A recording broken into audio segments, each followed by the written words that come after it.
விஜய் வந்து ஆஃபீஸ்க்கு போறாரு. அங்க போனா கரெக்ட்டா வந்து எல்லாருமே வந்து நின்னுட்டுருக்காங்க. நெறைய பேர் வந்து சண்டை போட்டுட்ருக்காங்க. அதையெல்லாம் பார்த்துட்டு அதிர்ச்சி அடையிறாரு. "விஜய் இங்க என்ன நடக்குது?" அப்படின்னு சொல்லி சொன்னோனே, சார் அது வந்து சார் இவங்கலாம் யாரு? வாங்க சார் உங்களுக்காக தான் வெயிட் பண்ணிட்டு இருந்தோம். என்ன சார் நெனச்சிட்டு இருக்கீங்க உங்க மனசுல? உங்க கம்பெனிய நம்பி நாங்க வந்து இவ்ளோ தூரம் இன்வெஸ்ட் பண்ணியிருக்கோம். கொஞ்சம் கூட வந்து ம் யாருமே வந்து ரெஸ்பான்ஸோட பதில் சொல்ல மாட்டேங்கிறாங்க. எனக்கு ஒண்ணுமே புரியலங்க. இங்க என்ன நடக்குதுன்னோனே, சார் நீங்க வாங்க சார் நான் உள்ள கூட்டிட்டு போறாரு. என்ன இங்க ஐயப்பன் என்ன பிரச்சனை?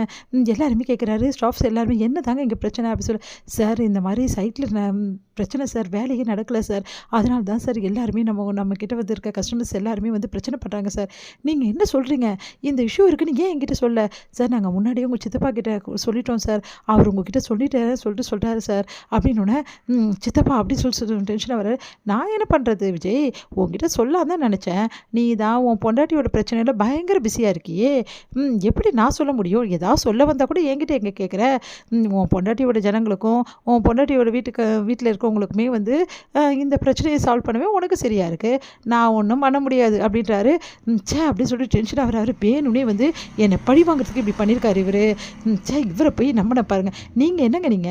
இவர்கிட்டயா சொல்வீங்க? என்கிட்ட சொல்ல வேணாவா டைரக்ட்டா? சார் அவரு தான் சார் நான் பார்த்து அவரு சொன்னா நீங்க அமைதியா இருந்துருவீங்களா?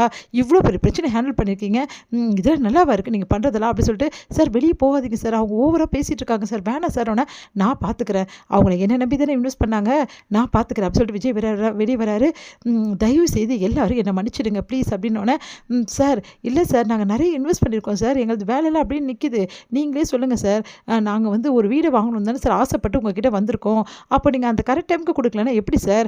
நாங்களும் இன்னைக்கு நாளைக்குன்னு கேட்டுட்டே இருக்கோம். ஆனா இவங்க எந்த பதிலுமே சொல்லல சார். இப்போ வரைக்கும் கன்ஸ்ட்ரக்ஷன் ஒர்க் போகவே போகல சார். நீங்களே சொல்லுங்க சார் அப்படி சொல்லிட்டு வர எல்லா மக்களும் வந்து பேசுறாங்க.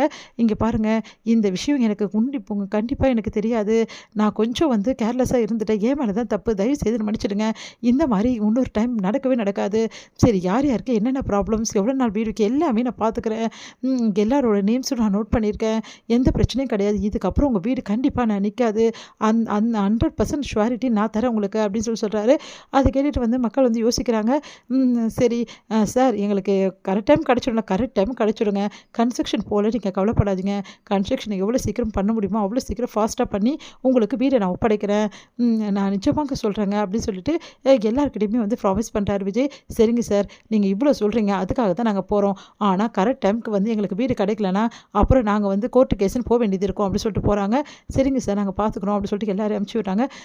உடனே வந்து செம டென்ஷனா இருக்கு. எல்லாரும் இங்க வாங்க அப்படின்னு எல்லா ஸ்டாஃப் வராங்க. சார் என்கிட்ட என் நாலேஜ்க்கு வராம இந்த மாதிரி பண்ணியிருக்கீங்க. எனக்கு தெரியணுமா இல்லையா? சார் இல்ல சார் நீங்க வேலைக்கு சரியா வர்றதில்ல. வேலைக்கு வரலன்னா நாங்க ஃபோன் இல்லையா? என்கிட்ட சொல்லக்கூடாதா? சரி அதெல்லாம் போட்டும். இதுக்கப்புறம் இருக்கிற பிரச்சனைய க்யூர் முதல்ல பண்ணணும் அப்படின்னோனே, எங்க பிரச்சனைய க்யூர் பண்றது? எல்லாம் தலைக்கு மேல போயாச்சு. இதுக்கப்புறம் என்ன பண்ண போற? அப்படின்றாரு அவங்க சித்தப்பா. சித்தப்பா உங்க வேலை என்னமோ அத போய் பாருங்க. அதான் நல்லா வந்து பண்ணிட்டீங்களே எனக்கு பண்ண வேண்டியதெல்லாம். இதுக்கப்புறம் சும்மா பேசிட்டு இருக்காதீங்க. ஏன் விஜய் என் மேல கோவத்த காட்டுற? நீ செஞ்ச தப்புக்கு என் மேலலாம் கோவத்த காட்டாத. சரி உங்க மேல நான் கோவத்த காட்டல. நீங்க போங்க அப்படின்றாங்க. சார் இப்போ என்ன சார் பண்றது? இந்த பிரச்சனை எப்படி தீர்க்கிறது? இங்க பாருங்க நம்மளுக்கு இருக்க இன்ஜினியர்ஸ் எல்லாருமே கூப்பிடுங்க. அந்த சைட்டுக்கு வந்து போக சொல்லி பிரச்சனைய முடிச்சிடலாம். எந்த ப்ராப்ளமும் இல்ல. எல்லாம் பார்த்துக்கலாம். சார் இன்ஜினியர்ஸ்லாம் ரொம்ப குறைவா இருக்காங்க சார்.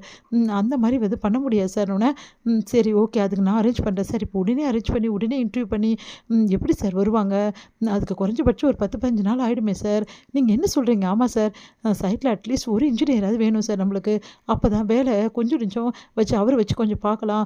ஆல்ரெடி வந்து கொஞ்சம் தான் சார் இருக்காங்கன்னோனே, சரி நான் ஏற்பாடு பண்றேன். நீங்க கவலைப்படாதீங்க அப்படி சொல்லிட்டு யோசிக்கிறாரு.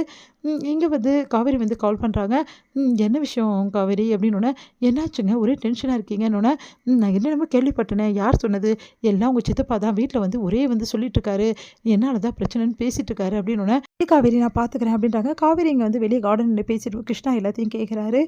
என்ன ப்ராப்ளமா இருக்கும் அப்படின்னு சொல்லிட்டு விஜய் வராரு. சார் உங்ககிட்ட ஒண்ணு கேட்கலாமா? எதுவும் சைட்ல ப்ராப்ளம் நீங்களே அந்த ப்ராப்ளத்த நான் சால்வ் பண்ணலாமா சார்? நானும் இன்ஜினியரிங் தான் படிச்சிருக்கேன். சிவில் தான் சார் அப்படின்னோனே, விஜய் வந்து யோசிக்கிறாரு.